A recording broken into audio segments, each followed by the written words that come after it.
podcast. My name is Caleb, and I'm going to be your host this evening. I am a junior writer for TFTV. With me is TonyB. He is a caster for TFTV and Fireside. Say hi, Tony. Hey everyone, I'm TonyB. I'm glad to be here. We also have Alpha, who is the captain for Morning Light. Hey guys. And Bear, coach for Witness Gaming. Hey everyone. We got a lot of stuff to talk about tonight. RGL Season 4 predictions, teams, how they're going to stack up against one another. We got all the map changes with Villa and Bagel, and discussion on ETF2L's new plugins and what the implications are for us in the North American scene. Anyone have any initial thoughts on the teams for this season? Well, first of all, I'd like to say thanks for coming on, Bear and Alpha. It's good to see you guys. I hope we can have some good talks about everything that's going on this season, stuff that's happened pre and last season. But I think I'd like to start off with, what do you guys think? What do you guys think of the teams? We're having 6 teams for this season. It's incredible. That's amazing to me, actually. Not quite as many teams as past seasons at Invite, but I think the teams are looking pretty good this season. Like, I was trying to think of who would be playoffs before the season started, but honestly, I think it's going to be a toss-up. It should be interesting. Yeah, I agree with what Bear is saying. I cannot really predict playoffs as well as I would other seasons, I would say. It's cool to see that a lot of new players are now playing Invite, because it's been a long time since we've seen such an influx of players in Invite. It's usually just the same players being recycled around, so I'm excited to see. Yeah. Both of you have your own teams in Invite. Well, Bear, you're coaching this season. What do you think about your teams? How are you guys shaping up in your preseason scrims? What are you looking for in this season? Where are you trying to go? I guess I'll answer first. So for my team, at least, we are aiming to be a top 3 team this season, I would say, and obviously we're striving for the top 2 goal. We picked players generally just to do what I just said our goal is, and hopefully that working on it like throughout the season. We might not necessarily start up there in any case, but I think that by the end of the season we do have the talent and kind of like training / scrim regime to get there. Yeah, absolutely. I mean, a lot of talented players on your team, familiar faces, and Soapy Meister. This is his first season Invite, correct? That is true. Yeah, this is his first season, and I saw Soapy before playing, and I really thought that he has the skill set to be a top level player, and I would like to give him that chance and see him do well. Yeah. Bear, so you were originally going to be playing Soldier for Witness Gaming, but you stepped back and are now in the coach role. What do you think about how your team's shaping up? Yeah, so I was going to say just earlier, Soapy's crazy. He's definitely going to be the next big thing. I remember playing against him in PUBG and stuff, and I was like, wow, this guy's really not an Invite. But about my team, yeah, so I was going to be playing Pocket for them, but school sort of got in the way, so I ended up having to step down. But luckily they got Rio, who honestly is a beast as well. I think he'll do better than I would have done. So I'm really excited to watch them this season. Sin Karma is new to Invite, and he's coming for Banny's throat. We're already seeing him unleash the demo gameplay.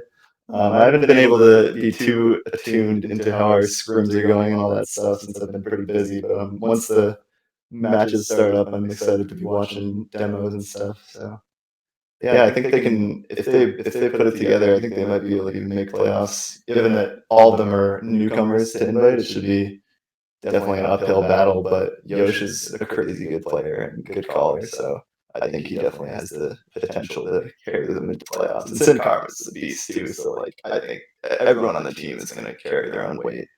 So it should be exciting. Yeah, I did want to mention that Sin Karma is definitely an up and comer. He was amazing last season playing Div 1, and he's a crazy demo man. I was watching his streams a couple days ago, and just seeing his aim is insane. I couldn't believe it.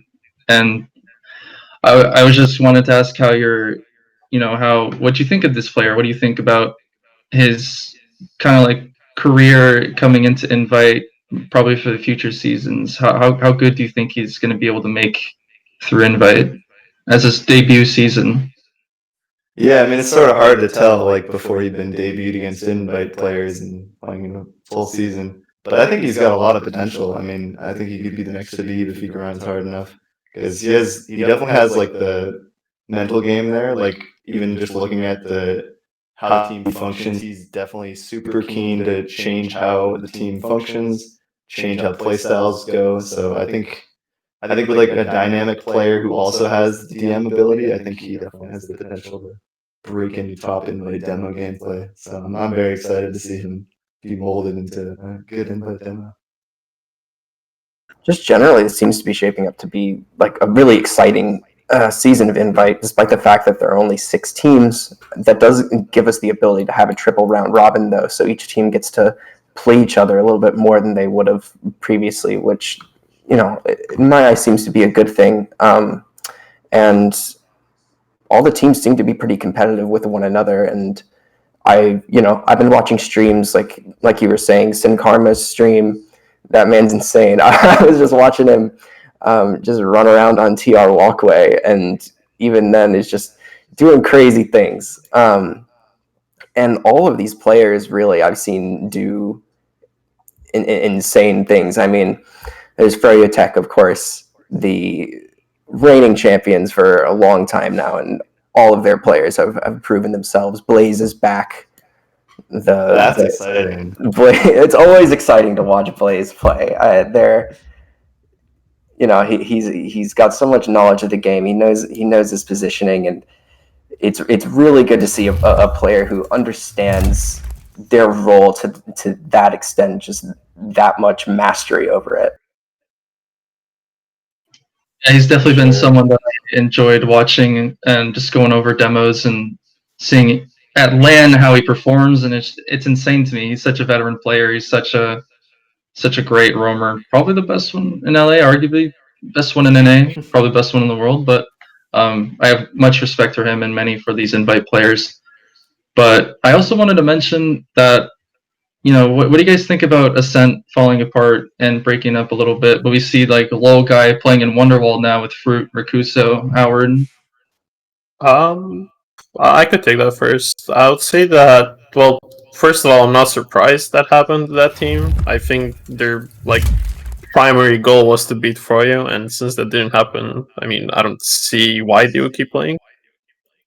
And generally, with those Ascent teams, if there's no LAN, there's no reason for them to play anymore. And I would say that that's the case for pretty much most of the top players. If there's a LAN, they will not really keep their teams together or try to form the best team to play.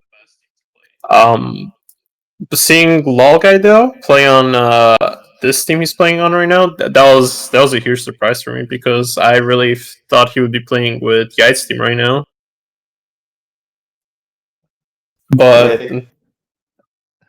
Sorry for cutting off. You can finish.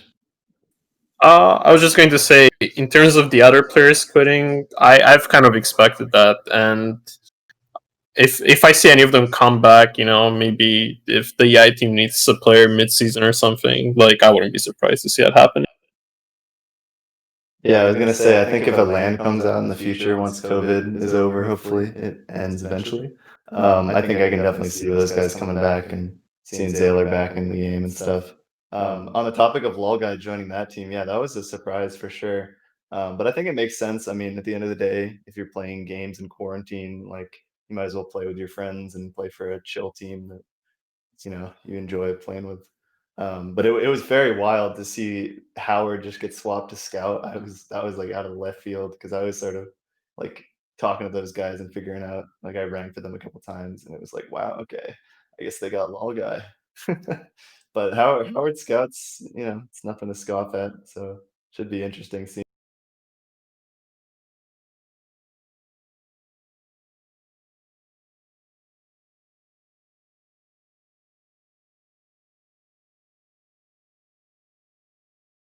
the end of the season versus Soapy Soldier, like which team acclimates to Inlay the best and stuff. So that should be cool to see. Yeah, I definitely agree on that, and that for me it's an exciting thing, trying out new players and inviting new people at the top level. I've done that before with the roster, and it worked really well overall. And if in case you're wondering, that initial roster is Exertus a very very long time ago. It was kind of the same thing where we're just all new players to the top level, most of us at least, and then we're just trying to see if we mesh well together to challenge top teams.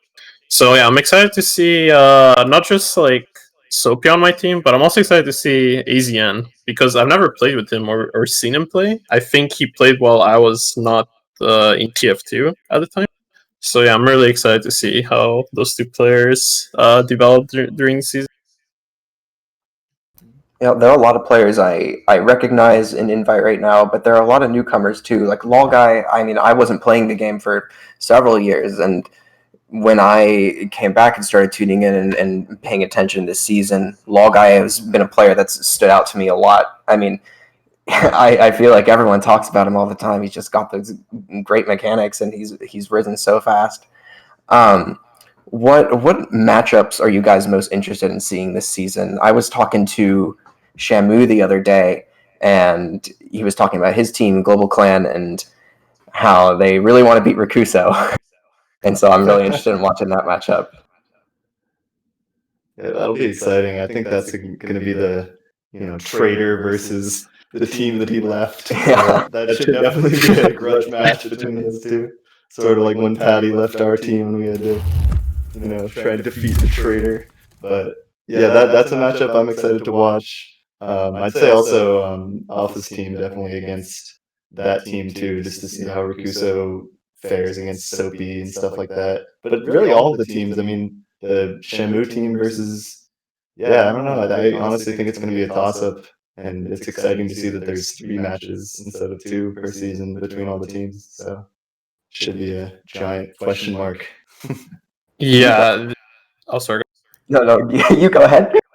I was just going to say, like, regarding that point of Rakuso wanting, Shamu wanting to be Rakuso or so, it's always exciting to see one of those very passionate matches because people try much harder during those.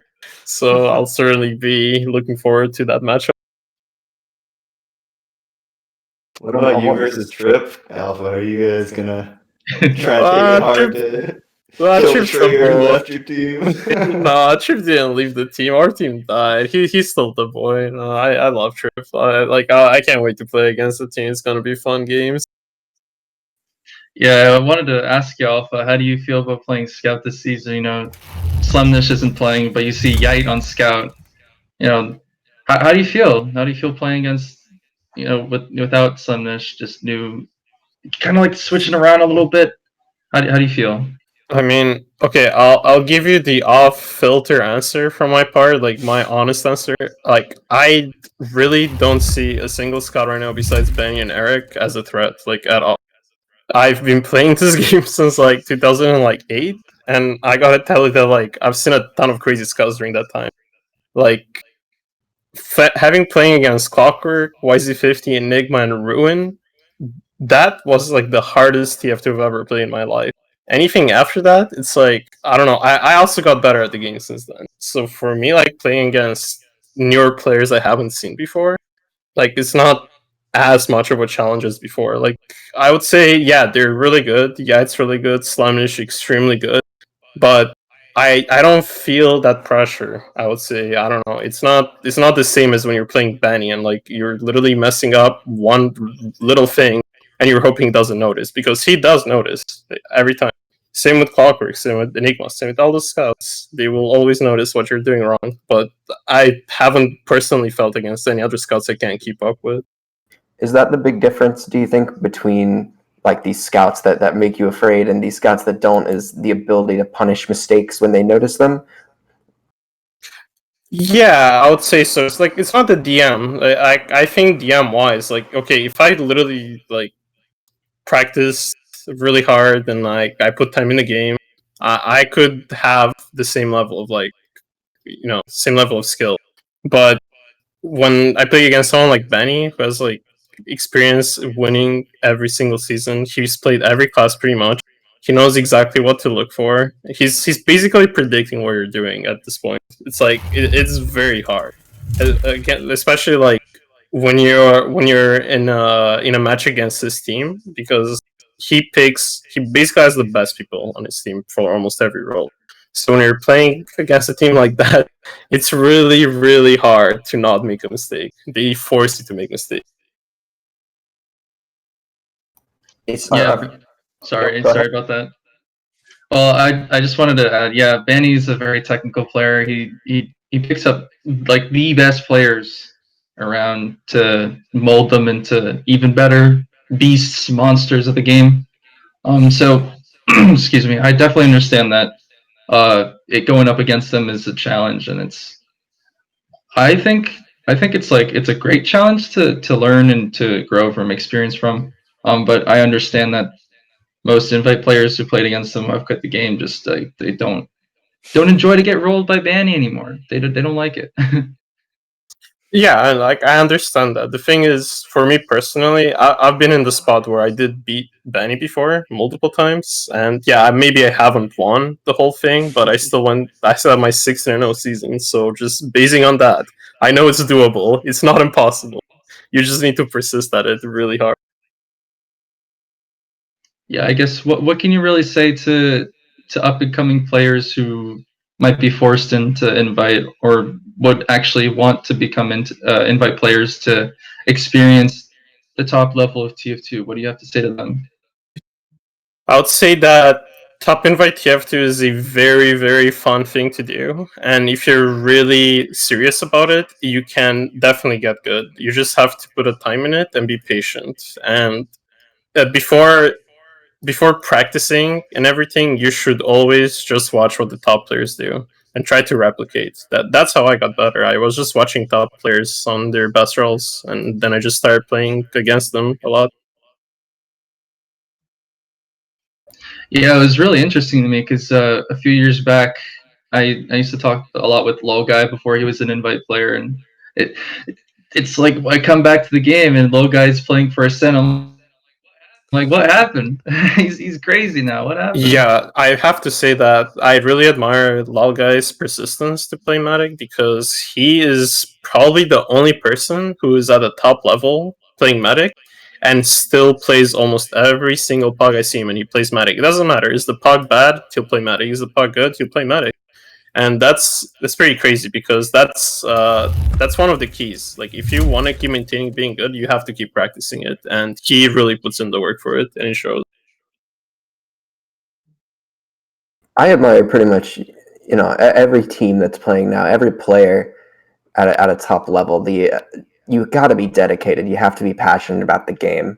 We don't have the same like monetary incentives to play that other scenes have, and we are a community, a scene that really is based all around passion. We love this game, and I think it shows in pretty much every single player.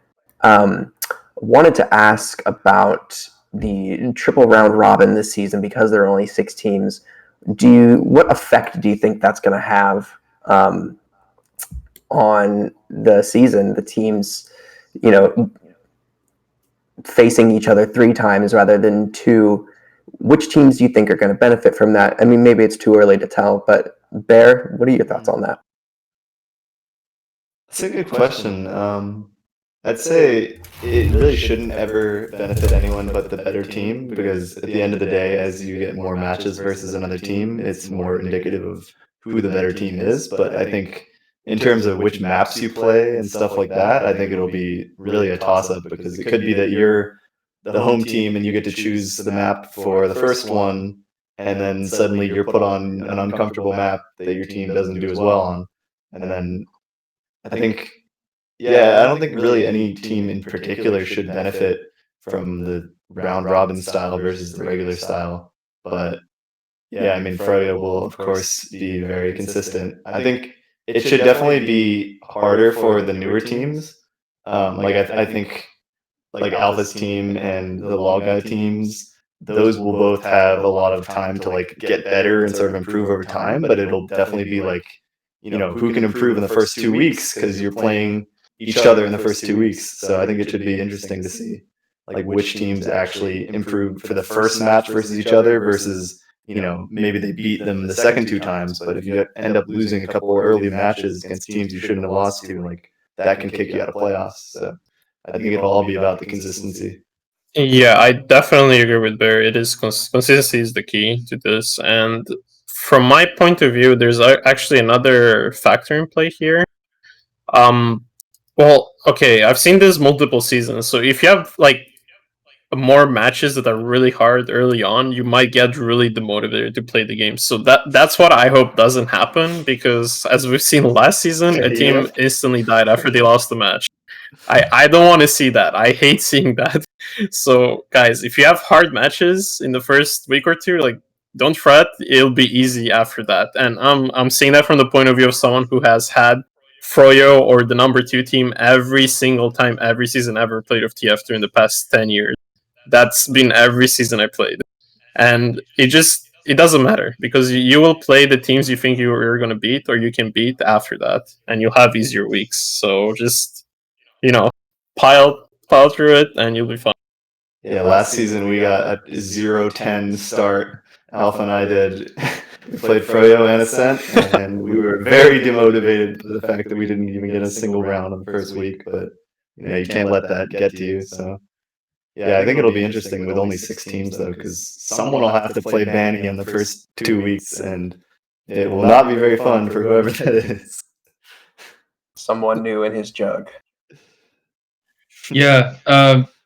Speaking of, I actually did cast for the preseason of, like, there's an ulti-duel tournament a couple weeks ago, and we saw Banny and Soapy Meister play. We saw Saigai was there as well. Interestingly enough, Saigai managed to knock out Banny in the semis.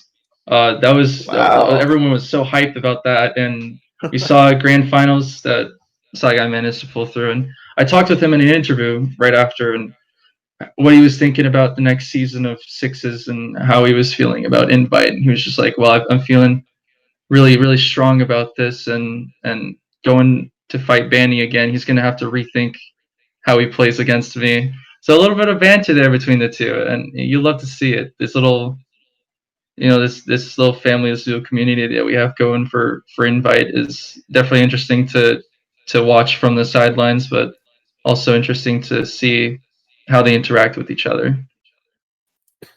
Yeah, definitely. And I think another thing that a lot of new players coming to Invite look for, even though no one says it, but I definitely know this is a thing, everyone is looking to impress the best team, because you don't know, maybe one day they get picked up by them. So, if you are playing, you're new to Invite, try your heart out, especially when you play against Froyo, and maybe you'll get noticed. Yeah, I was watching. God, this is, I think it was 2 weeks back. Freya Tech scrims against. I don't know if the team had a name at that point, but they were newer players to Invite, but they were playing really aggressive and no fear. And I remember, listening to the Freya Tech mumble. Like each member of the team like commented about like how they liked this team, how they liked, that they weren't afraid. And even though they were losing, getting 5-0'd, their spirits were not deterred by that, and they kept up their persistence. And that seems to be the way to improve. Not getting discouraged because there are better players and better teams, but just taking everything as a learning experience.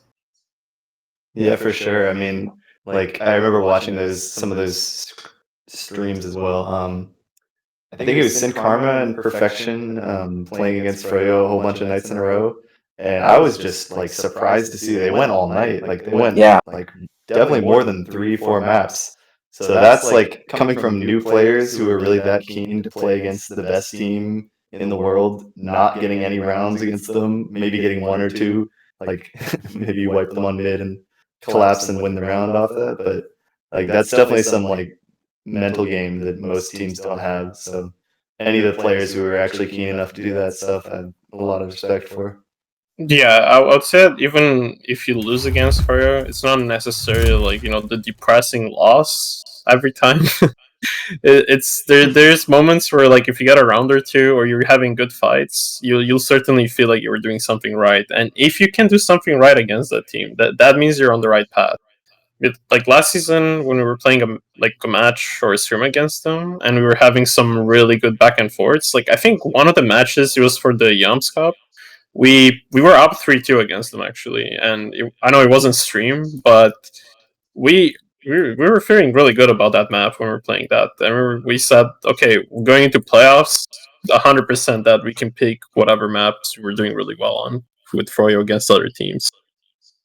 Yeah, it's sort of like the ultimate test. Like if you play against Froyo and you can actually get rounds on them and win team fights and have successful Ubers, like that's like knowing that whatever you throw against Froyo, if it actually somehow miraculously works, like you know that it's gonna work against every other team. So that it's always exciting to sort of catch the medic out or catch Habib out or whatever like that, and see if you can actually pull off these crazy strategies and stuff. But yeah, I totally agree with in that Yomsk Cup, that was really exciting to be up against them. I have a question, and I don't know if anyone here will be able to answer this authoritatively, but is it pronounced Corsia or Corsia? I want to hope that it's pronounced Corsia, because I think it just sounds hilarious. Yeah, I agree. Yeah, I agree with that one. I guess it's Like, it official can't be then. Corsia. Like, it's got to be a pun on Dorja. Like, Corsia cart. When I saw that name, I was like, "Is this like Horse's team or something? Is he back or something?" And exactly right. We can only hope. Can we get an F in chat for Corsa? Taken by real life. Chat. I don't know what he's even up to. I assume he's probably doing some work stuff and is just busy with that. He's working full time now, so yeah, he's doing the real life stuff, the good stuff. Another homie taken by real life. Yeah, I definitely want to take a look at Core's roster though. Tripwire, Ash, Yite, and Bransom have always been such amazing players, and I've always had enjoying. I've always enjoyed watching them. Just they're so nutty. Zilly, classic medic. Everyone knows him. Alex, I haven't actually seen Alex play that much, but definitely excited to see what he has to bring. Yeah, Alex is really good. Like, I think a lot of people underestimate him, but he's very consistent and he always does a lot of damage on demo and calls a lot too. So yeah, I'm very excited to see them this season. Yeah, having played with Alex 2 seasons ago, I can tell you that he's a solid demo. And I don't know why 2 seasons ago people didn't really think of him much, but he was showing up pretty big numbers and doing crazy plays in our matches. So I'm excited to see him finally on a top team as he deserves to. I'm excited to see Trip with those guys because in my mind that sort of like doesn't add up because it's like two completely separate, the My Anime List group and then the Dorja sort of group. And then Trip is just sort of in the middle, bridging the gap between the two friend groups and stuff. Yeah, the way I see it is that you had Marmalou, you had the Master, and now you have the Apprentice. And now let's see if the Apprentice can, hold up to what he has learned from the Master. Yeah, that's true. I haven't even thought about it like that. He's following in his master's footsteps. Because he used to actually get, demo reviews by Marmalou and stuff. So it wasn't just a figure of speech. Like, Marmalou definitely did teach him a lot about Roamer. Because he played Pocket beforehand. I gotta reach out to Marmalou to review my demos. If he's in chat, please send me a DM. He's a little bit more elusive than that. Yeah. Busy guy, Marv. I did want to mention, though, Yite, I was looking at the stats on stream. Yite's 37 average kills. What's up with that? Whoa. Yite on Flank Scout is very aggressive. Like, he often pushes across point, like, in places that you would not expect it, and he just is very, hyper aggressive on Flank Scout. So that's I actually had a question. How did you come up with those numbers? Is that from, last season? Some of them might have been when they're just playing one match on that. They may have made a different one, but that's just the stats I have for a certain class. Yeah, because I was gonna say, I think Yite played like 4 matches max on Scout, I think. So like I don't know if that's like a really good like stat to look at.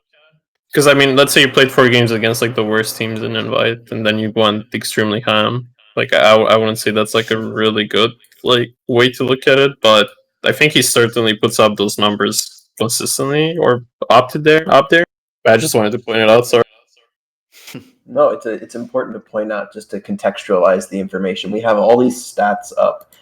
We have this great Excel sheet that Lauster's provided us that we have all these stats laid out: kills, assists, deaths, damage, the whole shebang across the whole season, sorted by player. So we have Yite on Scout and Demo Man and Soldier and different statistics for that. But yeah, it's important to keep in mind like how long a player has been playing a specific class, and how that can affect the story that the stats tell. A player that has been consistently impressing me is Brand Slam. I never really knew about Brand Slam back when I used to play the game, but since I've come back, sort of like Lol Guy, he's a player that I keep noticing. And I also just really like the alias Brand Slam. I think it just kind of rolls off the tongue nicely. He's slamming. He's slamming. Yeah, Brand Slam is great. I actually played for a sub for an IM team when I got back from studying abroad, and it was with Brand Slam on demo. He was like subbing for them. This was some random IM team with Beal. But Brand Slam was crazy. I remember being like, wait, who is this? This is just some guy you have subbing as well? Like, why is this guy a sub? Like, this guy's way more dedicated than your main player.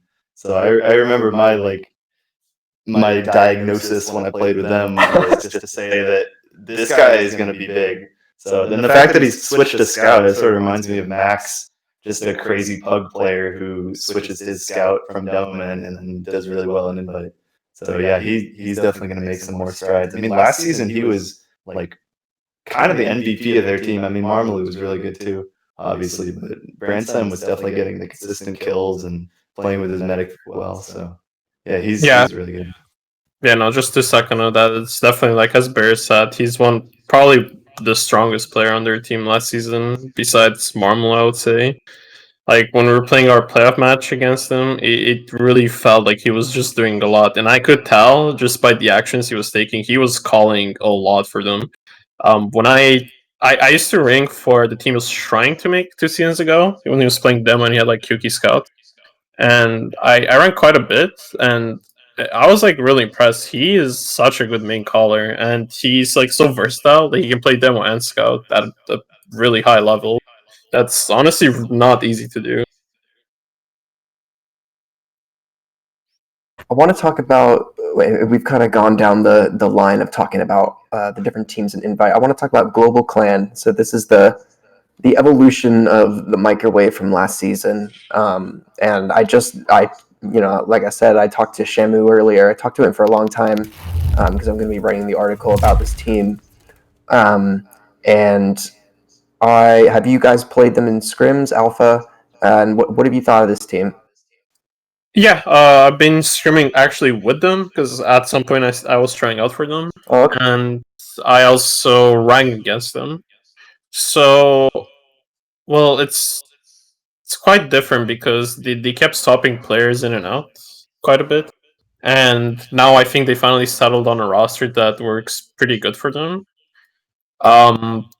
I think so. The core of that team will always be Shamu and Sky. To me, that's like the deal that makes that team. And depending on like how good Shamu carries with his Ubers and with his calls, that's how good that team will do. In terms of individual skill level, well, they have Nazar now, who's a newcomer to Invite, I believe, as well. And Drakus is not on the team anymore, so we will have to see how that works for them, because Drakus was really, really good at his role. It's hard to replace a player like that. I will say that Shamu was very excited about the Haze Roamer. That was something he brought up to me multiple times, was that Haze on Roamer hits different. I gotta agree to you. I've actually been up against Hayes a couple times, sometimes Pogs and MG. really cool lad. He's definitely nuts at the game. I remember one fog I played with him. One of my old names was Hayes as well, but instead of a YES, it was a ZE. So a very interesting interaction that I had with the team there was the double Hayes. Let's go, both soldiers go deep. So it was really fun playing with him. He's a really cool guy. Definitely a great player at the game. Definitely deserves to play an invite. Yeah, his roamer is actually pretty underrated. I remember like he would ring for various teams, or I'd play some pugs with him, and he would like every time he bombed in to sack, he'd just drop the med, and I was just very surprised because to me he's always been a pocket player because he's always played with those guys on pocket, but he's definitely got the jumps, and I think he's versatile enough. So that'll be exciting to see how he makes flank plays as well because they have Edward, I believe, on flank scout, right? So Yeah, I did want to mention Ed on Scout. So what's up with him? He's always been really good, like DM wise, but he was sort of on those like lower level teams that I guess didn't try as hard, or didn't have as much experience, and sort of didn't have direction of where to go. But I think he'll do a really good job this season because he's got those stupid balls that he just chucks from across the map, and somehow always manages to hit people with them. So I guess he'll be doing what Yosh did when he was on flank scout. But yeah, he's really good. I mean, Alpha could probably comment more because he's actually played scout against him. But yeah, I might give him a +1. So having played like tried out for 8K and just playing against him, I can tell from a DM point of view, he's like up there, very very up there. He's really good at like just taking fights, going in and getting the peak he needs to get. Like he always gets his man basically. I'm gonna say that, but I think he needs that experience at like a top level where he gets the awareness of when to use that DM, because I could certainly tell sometimes playing with him he might, miss a call or not take a call too seriously and then get punished for it. So if he fixes those small mistakes, like I think he'll be a very, very strong scout this season. Like he already is, but he just needs to complete those extra steps and I think he'll be fine. It really feels like every player that we go over, all of them have been consistently impressing and everyone's improving. It seems like the teams this season have a lot of drive to play the game. And to me, that feels like the most important thing, is that everyone wants to be here, wants to be doing this. I wanted to talk about the whitelist for this season is the same as last season, and so is the map pool. But a couple of the maps, Villa and Bagel, have undergone some pretty major changes. Villa, in particular, second looks completely different now with the connector up top and library being much more open. And what are your guys' thoughts on Villa and Bagel? Let's start on Villa and the new revisions made. I actually haven't played these new revisions, so Alpha's gonna have to comment on these. I'm not gonna lie, I haven't streamed them either yet. I haven't really followed up on that. But sorry. Sorry, I was just gonna say I think from my point of view, as long as they improve two things, as long as they improved on Villa, just the space of the map, if it doesn't feel this like spacious and this like long distance anymore, that would be good. About Bagel, I don't know. I don't have an opinion on that map really, to be fair. My So I'm looking at the experience picture with of Bagel Villa. is just... Oh, Oh, sorry. I'm cutting everyone off. What the heck? My bad. Yeah, it's all good. I was just gonna say I looked at the images, and yeah, this connector looks like a very good change because the only awkward part was like you would never really use that upper area on second. So I think that connector to get to point should be interesting. I've heard a lot of differing thoughts on the new revisions for Villa in particular. Some people love it, some people hate it, some people are really on the fence about it. I was watching right when the revisions happened. Banny was streaming, he was going over the map, and he seemed to be kind of iffy about it. As soon as I saw it, I loved it. I loved all the changes that were made. I don't have really that experience playing at a top level, but all the changes seem to make perfect sense to me. The connector like looking at old Villa, whenever I would watch it, it felt kind of like an incomplete map. It felt like there was something missing from it. Just a bit too, like Alpha was saying, just like too wide open. It needed something to make it more dynamic, and that connector on second, I think, is playing a big part to make it more interesting to watch and hopefully to play also. The changes for Bagel, I've only seen really briefly. I know that the text on the point, it's much more colorful now, and that's fun to look at. It looks very nice. Bagel's a nice looking map. And I know that there are some ceilings that have been raised, but I can't really talk with any kind of authority on it. But again, from what I have seen, the couple scrims I've seen from Froyo, they didn't seem to be a huge fan of the Bagel changes. I thought they looked okay to good, but I'm interested in seeing where they go from here, because I doubt this is going to be the last revision of Bagel. I think that, especially with the reaction that Invite players have seemed to have to the latest revision, that it will undergo more changes. Yeah, I'm curious to see if they update it again mid-season, because I believe last season they actually changed at least Clear Cut, perhaps even Bagel as well. And they, for some reason, RGL actually changed it mid-season, which I've never heard of, because in ESEA it would just be one map locked in for the whole season. But yeah, maybe they'll change it based on feedback from Froyo or something. Although I think that if they do that like after Froyo plays at week 1 or something like that, that would probably be unfair. So I think RGL probably want to like keep the same map. But yeah, it's exciting to see maps that actually get changed and respond to feedback and stuff like that. It's one of the things that's really nice about having community-run leagues. Like back when everything in North American TF2 would go through ESCA, obviously it was great to have ESCA there to help legitimize the game and, you know, put a little bit more money into it.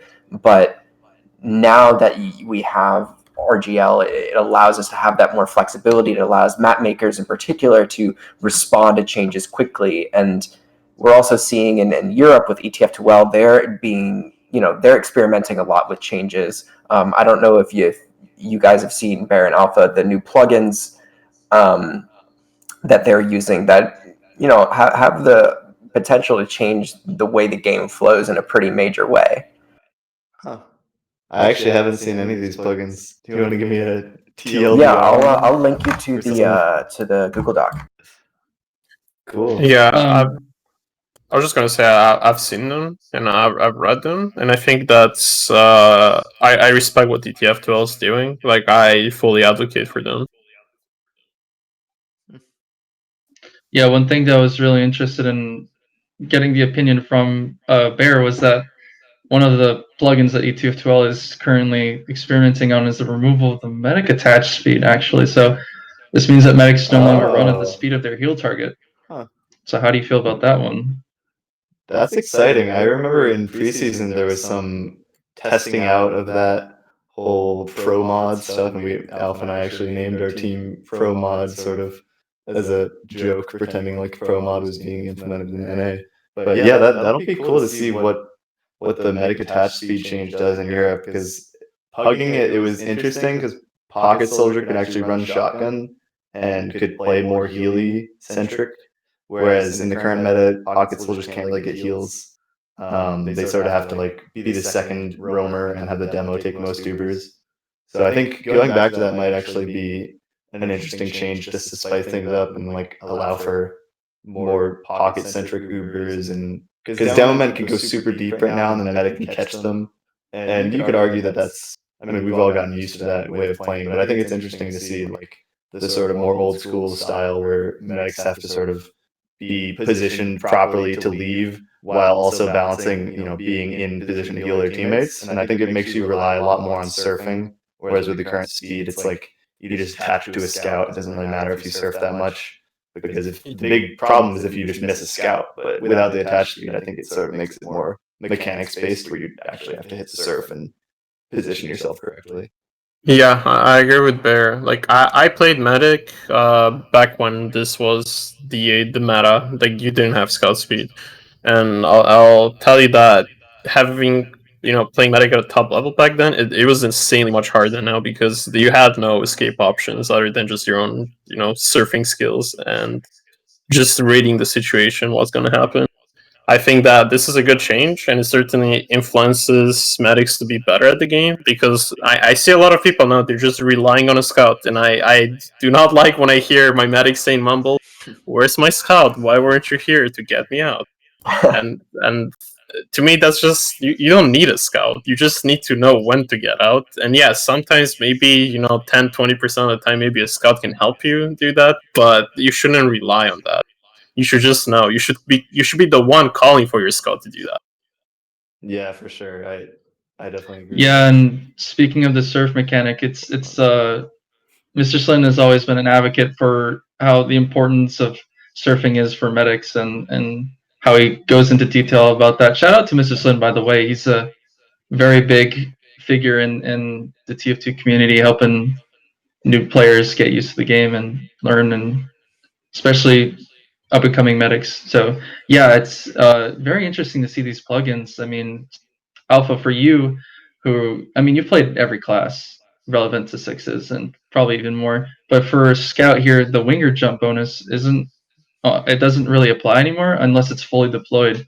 So what do you think about that one? So personally, I've never used that gun. I don't see a need to use it. Honestly, I see why it's good, and I see why people can make a case that it's needed on X and Y map. But having played before this unlock was even in the game, and even after it came in, I still didn't use it because I just didn't see a need to. But I think it's going to affect quite a few scouts. I've been watching, lands since I came back. I've been watching playoff matches, normal matches, whatever, doesn't matter. I've seen a lot of players use it.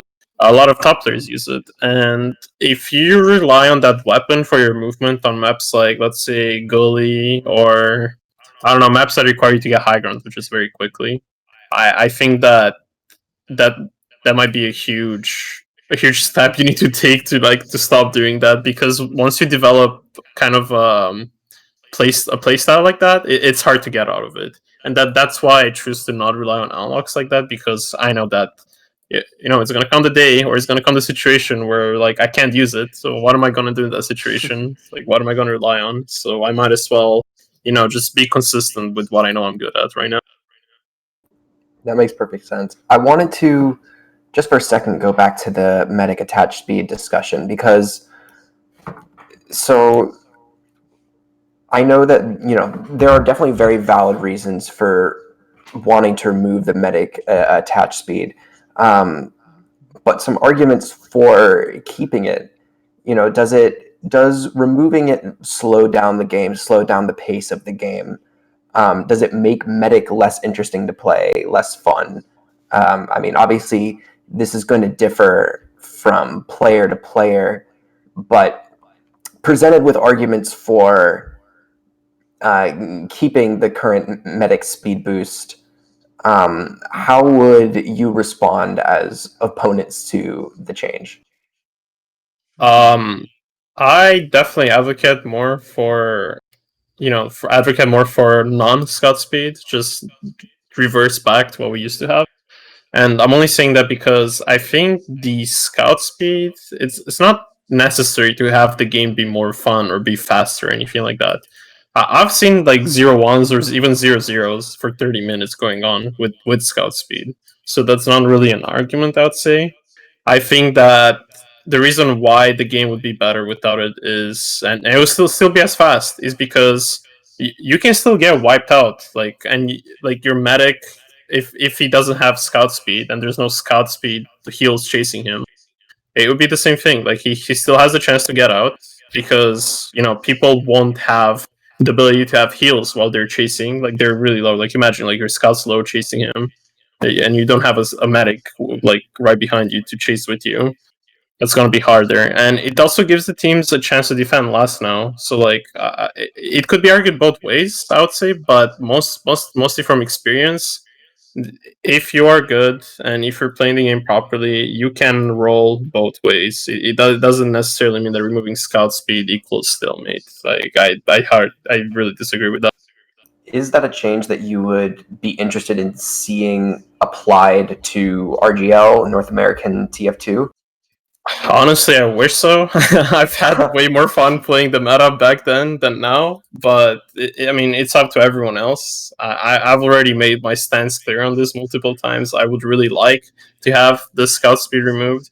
It makes no sense to me because also, like, if you're a scout player, you shouldn't be relying on having a beam like on you the entire time. Like, I think that like you need to be able to rely on your own skill level, not just your medic healing you and bailing you. When you see scouts with like plus 300 damage taken, you just start wondering like, is that are they doing well because they have the beam, or are they doing well because they're actually really good? That makes sense. Yeah, for sure. There are plenty of arguments to be made, and I wanted to go over, just for people who aren't aware of all the changes that ETF2L is making. So one of them is the removal of the medic attach speed. One of them is that the winger jump bonus only applies when it's fully deployed, which we talked about.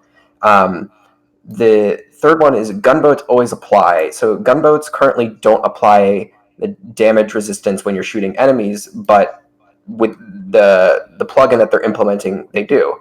They're removing random pipe spin, removing random rotation from pipes when they get initially fired, and projectiles always ignore teammates. So you can shoot rockets and grenades through teammates 100% of the time.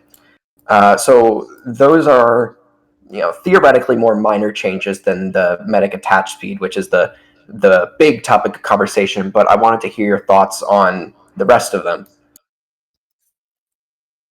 Yeah, I was gonna comment on the winger thing earlier. I forgot to say, but I think what Alpha was talking about in terms of relying on the winger sort of doesn't really go to the point about what a lot of the Euro scouts do, because they'll just pull out the winger, do their little hop, and then pull out their scattergun. So I think this sort of nerfs that play style where you like temporarily whip it out just to do the jump. Whereas you can still use it on maps to get high ground, I think, and that isn't really a problem. But yeah, I think it's sort of an exploit, honestly, to just have that script that swaps to your winger whenever you hit the space bar or whatever.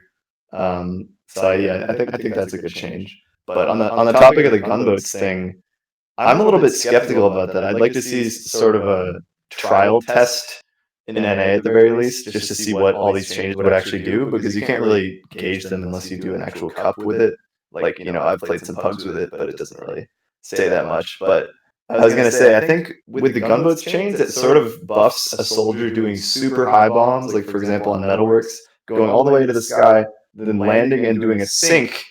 Whereas normally, if you're doing damage to other players and you do a sink, you take like 150 self damage because there's no damage reduction. But with this change, you can do like a sink jump on top of the enemy medic and only take however much damage you would regularly, which may be like 60 damage or something, plus fall damage. But yeah, I don't know. It'll be interesting because maybe Soldier needs to be buffed because Scout is already the best class in the game. I think that's another reason to do the Scout speed thing, because Scouts already pretty much are the only thing that controls the meta right now. Scouts and demo Ubers. So to just give it some sort of variety of soldiers actually being able to impact the game, I think will make it a lot less boring and stalematey. So that's my take. I had exactly the same idea as Barry just said. If you have scout speed, then you're giving the soldiers something to play off. Just taking less damage. Like it's a really good improvement, because soldier, especially Roamer, at a top level when you're playing against people like Slemnish, Benny, Eric, like it just feels so garbage to just like jump into 6 people and just die instantly. So just having at least some leeway to maybe live sometimes in some situation, it's pretty nice. And having played Soldier like quite a lot at Top Invite, and especially like 2 seasons ago, I can tell you that I love the change that you can shoot through people. There's so many times, like I can't even count how many times I genuinely just directed my scout. I air shot my scout instead of shooting the guy who's like running at me. That's the worst. Yeah, and it's like I could tell that maybe if I hit that rocket, it would have made a difference in the fight. But now I just wasted. Like it happened. I remember it happened in a match where like 3 rockets I shot, it literally all hit my teammates, all of them. Yeah, it's really sad. And it's just random. Like, it's not like you can really predict where your teammate's going to go exactly. So I don't think it really rewards skill if you can accidentally have your rocket go whiz right past your scout on the right instead of a little bit to the left. Like, I think it's just removing randomness like that definitely, I think, helps the game overall. Another thing I wanted to say that I just realized was when you're point blank versus a scout as a soldier, one of the reasons why a scout can often just kill you for free is they just hold W, continue to left click on you, and then they get 2 left clicks off on you for like 100 damage each. And you click them once and do 100 damage to them, but you also take like 50 plus self damage because they're right next to you. And that's always like the saddest feeling in the world as a soldier. It's like, oh well, this class just gets to shoot me twice. So I think it'll be interesting to see what it's like without that. Because I played a couple of pugs and it sort of felt the same. I mean, bombing was a little bit better. Like your double bombs on mids were a little bit better without the gunboats, or with the gunboats reduction always applied. But I think that'll save a lot of soldiers their sanity and prevent scouts from just abusing the class and the fact that like the soldier has to take so much self damage. So I think anything that nerfs scout, honestly, like is probably a good change. Yeah, because you have to remember right now at the top TF, like high level TF2, it's when you play soldier, it's not about the plays you make, it's more about staying alive. Because if you stay alive, you have a higher chance of like doing something. But if you're just thinking about plays and okay, well, I'm just gonna jump here, I'm just gonna do this jump in advance. You're pretty much accepting that you're giving your life away, and that's not how that's not how TF2 should be played. The TF2 should be played like okay, let's do something as a team. Let's do all those things together. Not me, I go die, then you follow through the space I made. Yeah, I think it also rewards like better teams overall, because if your soldiers are strong enough and they can do coordinated bombs, like having the extra damage reduction will make your soldiers live a lot longer and be more viable to do double bombs. Whereas in high invite, honestly, doing a double bomb and having both soldiers commit is kind of just losing 2 soldiers most of the time versus good scouts. And you can really look at teams in the division and just rank them based on their scouts, and all things else equal, like most of the time the scouts are going to be the real game changer. So I think having like soldiers be more effective and be able to actually make an impact in the game will be a lot more dynamic, because you don't want teams to just be revolving around 2 people. Like the medic actually should have some skill in getting out successfully on their own without the scout to just be disciplined and be always with the medic and stuff like that. So I think it spreads the skill around all the different classes versus just having a combo scout who does every stays with medic all the time, and that's like him playing the game. Sandblast loves that because he just gets to barrel forward and take all the heals. But I think it's good to spread it out and let the other classes do work too. Yeah, like I could probably argue. Sorry, just really short. I could probably argue that the roamer is one of the highest skill ceiling classes right now, just purely because you have to play so carefully and you have to be so smart about what you're doing to just not feed. So respect to the top roamers out there right now. I mean, this is just a personal opinion. I want soldiers to be stronger in the meta. I think that when soldiers are strong, the game is just so much more interesting to watch. I want soldiers to have the freedom to be creative with their plays without just getting shut down by scouts constantly. And I play scout, and it's like a scout is a fun class, an interesting class, but at this point it feels like even on the top teams on Freya Tech, it's just double roamers and not a roamer and a pocket soldier. I miss seeing a really strong pocket soldier that's effective, and you're not shooting yourself in the foot by healing your soldiers a lot. Yeah, I want to see the return of the Psy Guy shotgun pocket. I know he's not on pocket this season, but that would be like, people like him really make the shotgun pocket viable. But even in the current meta, like, it's pretty hard to do. But I think if they had the scout speed removed, it would make that come back to life. And then suddenly, like, the crazy aimer, shotgun, MG swapper soldiers would actually get to show that off in game, while also obviously balancing being able to bomb and stuff because the gunboats reduction. I mean, yeah, especially like you know how y'all just talk about, yo, I'm so scared of Slamish, I'm so scared of Banny. Well, you know, a bunch of years ago when no scout speed was there and soldiers were pretty like it was pretty good class to play, you would suddenly reach TLRs or randos AoE and you just get destroyed, and then you feel that fear combined with that scout's fear. So I just want to see that again. I just want to see a pocket soldier, probably Jay in this meta, I would say. Uh, just instill fear in people. Like you're not just like taking into account the scouts. You're suddenly thinking about this pocket soldier always. Like, okay, I'm gonna think twice about going for that medic. I'm not gonna try to just run at him anymore because I know I'll get instantly destroyed by this pocket soldier.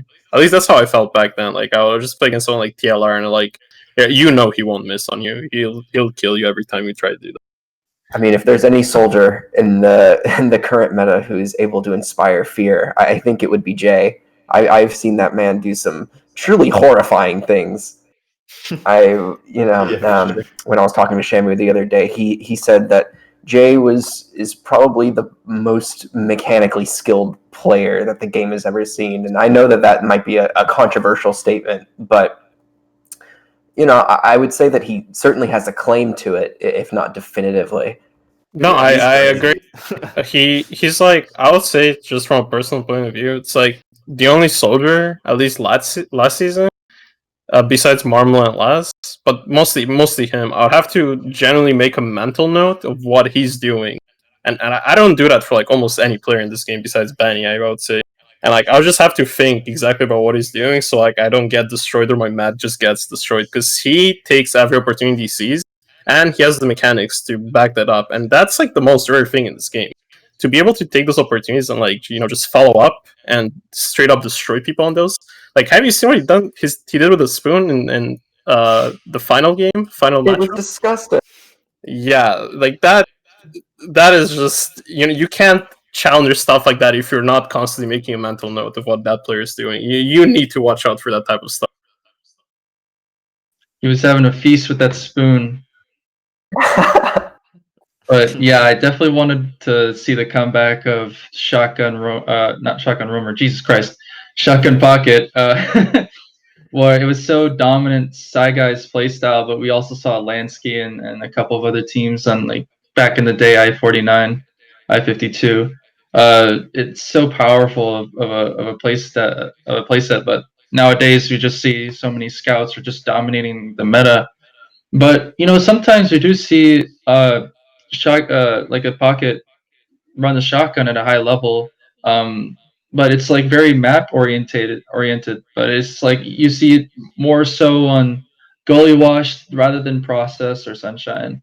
You know what I mean? I think maps these days are more. If you're playing soldier, you really just want to play with the gunboats. Yeah, for sure. I mean, you have to bomb in on process and sunshine. But I wanted to mention on the topic of like soldiers using shotgun recently. Actually, at I-63 in the grand finals, I distinctly remember Yomps, rest in peace, pulled out the shotgun and he like hard carried on sunshine, which is not really a traditional shotgun map. But I think that just goes to show that on LAN, when you have the deathmatch ability to actually put it to good use, like shotgun soldier is still really good. So I would definitely like to see that come back more. At I-55, I felt so good having Ampis on Shotgun Soldier on my team. That guy was not missing with that weapon. Like, he would jump in and just like DM people in mid there. He would see a scout or jump the scout. When do you see soldiers like generally just jumping scouts right now and just taking a straight up fight with them? Like, you just never see that. And back then, that's what all those top soldiers were. Rando wouldn't fear a single scout, not even Clockwork. He would just go for it. You'd see Mike, MG Mike. That guy's a god with the shotgun. He'd probably outsay the best shotgun player at the time.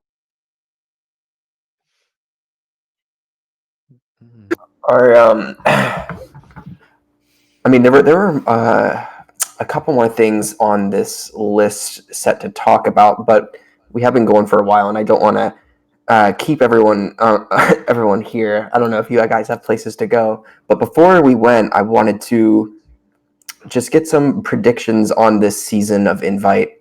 Who do you think is going to do really well? Obviously, it's very, very early. But the two questions are, who do you think is going to make it to playoffs? Just any kind of guess. And who do you think is going to have a breakout season? Who are you going to keep your eyes on?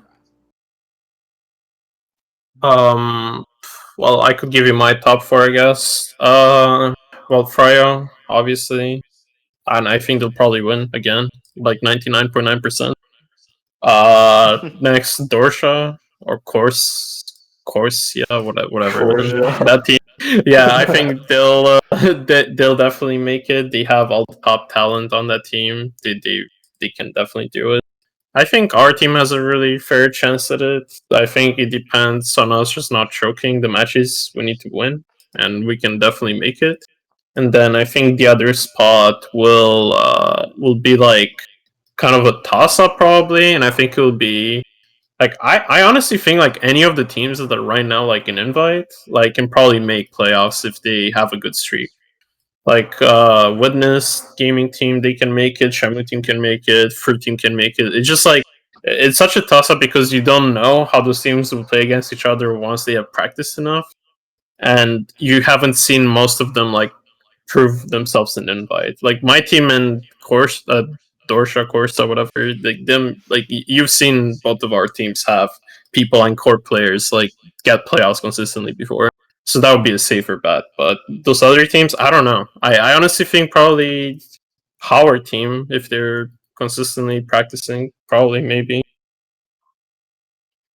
Yeah, I would pretty much echo that. I think obviously you, Dingo, Sai are solid enough players, and obviously Sandblast too. Yo, how am I forgetting him? Like that's just a core of players who should definitely make playoffs. I think Aizen, he's played Soldier for a lot of seasons recently, but I think he'll do well on Medic. I mean, he played with the very old and my anime list back in the day, and he was a solid invite medic. I mean, he had good mechanics, maybe not as much experience, but I think with a team full of super veterans, he should be doing well. But yeah, no, Dorja should definitely get second or be the second seed. I'd say.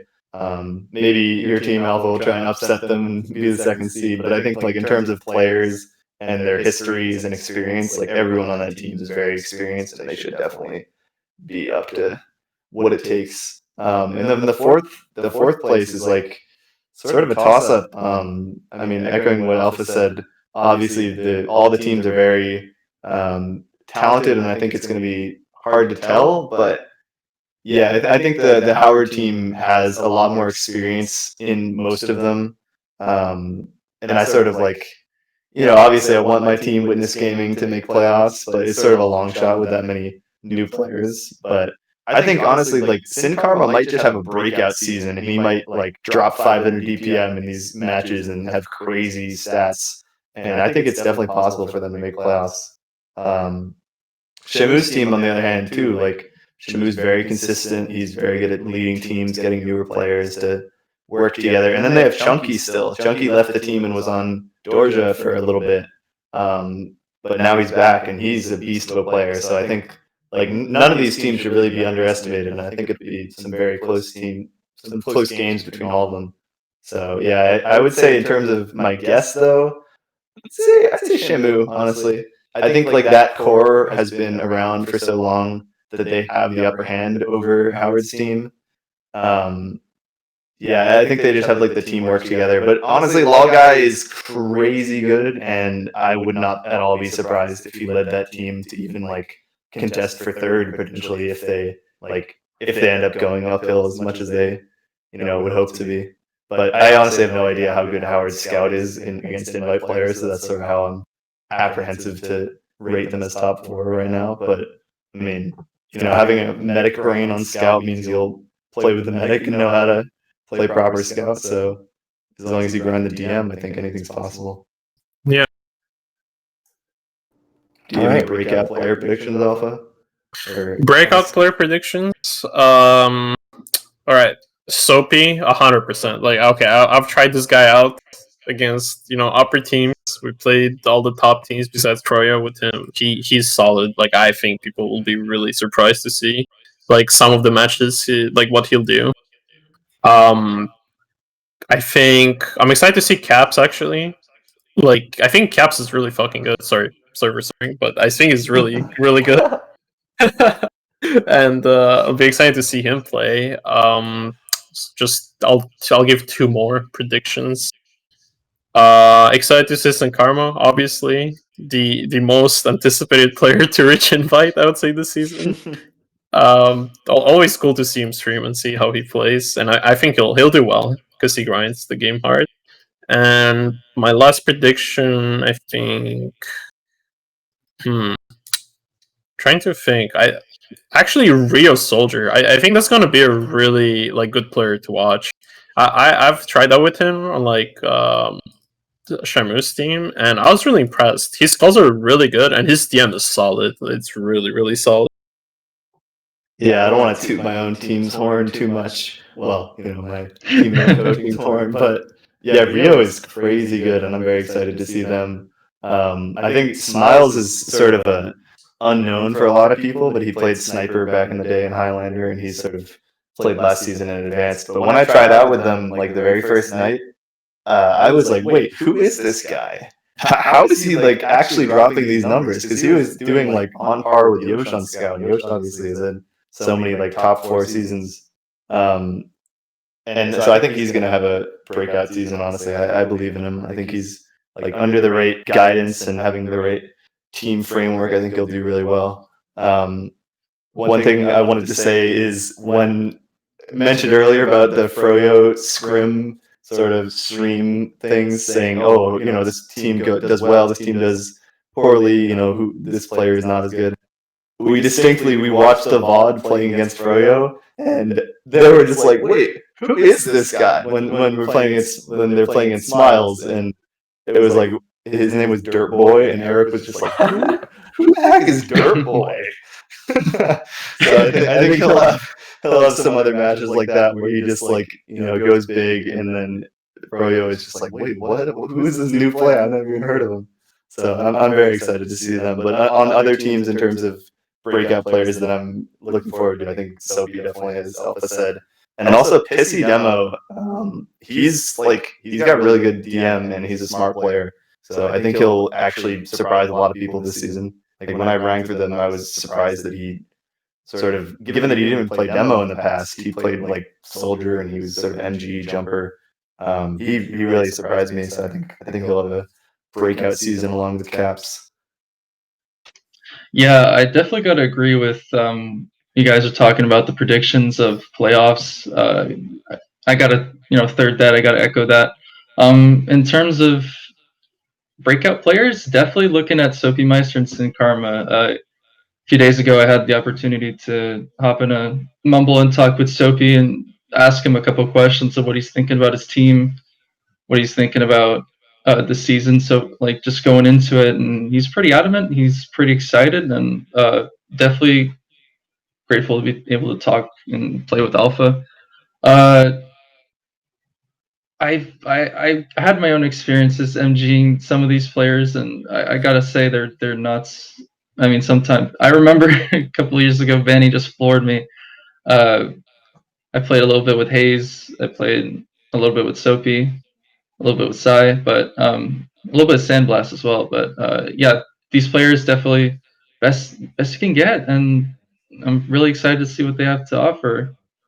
But two teams I'm going to be looking at the most are Morning Light and Witness Gaming Guide.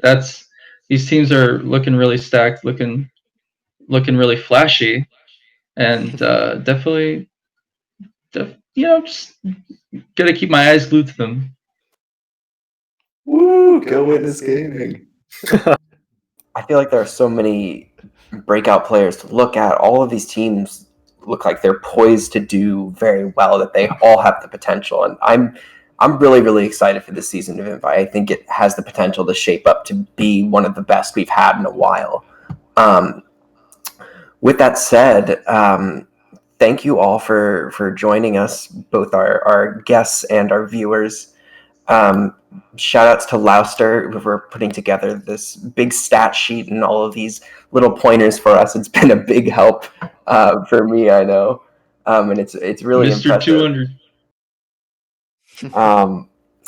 But yeah, I thank you all for joining us. I hope everyone has a good night. Thank you, Barrett, Alpha, and Tony. All you're awesome. Thank you for having us.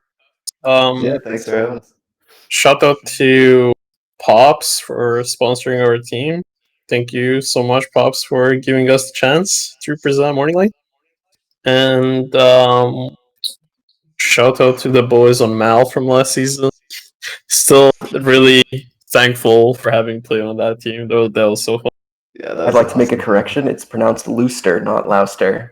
Thank you, Lou. Yeah, I was gonna say shout outs, definitely shout out to all the Mal guys from last season. That was a crazy, exciting comebacks in the playoffs. Yeah, definitely shout out to Witness, like huge that he's sponsored so many teams, that he's such a generous sponsor. He even said he'd like give mice and keyboards, and I think Sin Karma has a crappy microphone, so he might be getting that in order. Thanks to Big Boy Witness. So big shout out to him. Yeah, just shout out to everyone for watching. Shout out to all the teams playing this season. It's exciting to see such competition. I hope everyone has a good night, and happy gaming.